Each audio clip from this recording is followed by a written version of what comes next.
श्रीगोंदा तालुक्यातील अर्जदार सौ मीराताई शिंदे व सह अर्जदार यांच्या श्रीगोंदा पेडगाव रोडपासून शेतात जाणाऱ्या जुन्या वहिवाट क्षेत्ररस्त्याचा प्रश्न अखेर मार्गी लागला असून तहसीलदार सचिन डोंगरे साहेब यांच्या आदेशानुसार हा रस्ता मंडळ अधिकारी जायभावे साहेब, तलाठी सुदर्शन साळवे, श्रीगोंदा पोलीस स्टेशनच्या कॉन्स्टेबल व्यवहारे मॅडम यांच्या उपस्थितीत 10 फूट रुंद 250 फूट लांबी यशस्वीपणे खुला करण्यात आला. यावेळी अर्जदार मीराताई शिंदे व परिसरातील ग्रामस्थ यांनी संख्येने उपस्थित होते. प्रशासकीय अधिकारी, वादी प्रतिवादी आणि ग्रामस्थ यांच्या सकारात्मक सहकार्यामुळे अनेक दिवसांपासून प्रलंबित असलेला हा प्रश्न शांततापूर्ण व कायदेशीर मार्गाने निकाली निघाला.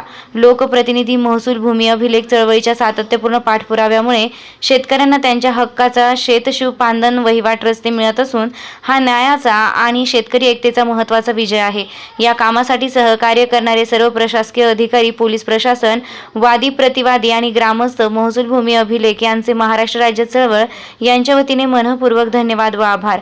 राज्यातील शेवटच्या शेतकरी बांधवाला त्याच्या शेतापर्यंत दर्जेदार व कायदेशीर रस्ता मिळेपर्यंत आमचा संघर्ष, पाठपुरावा आणि जनजागृती अखंड सुरू राहील. वृत्तसंकलन प्रमोद शितोळे, दौंड.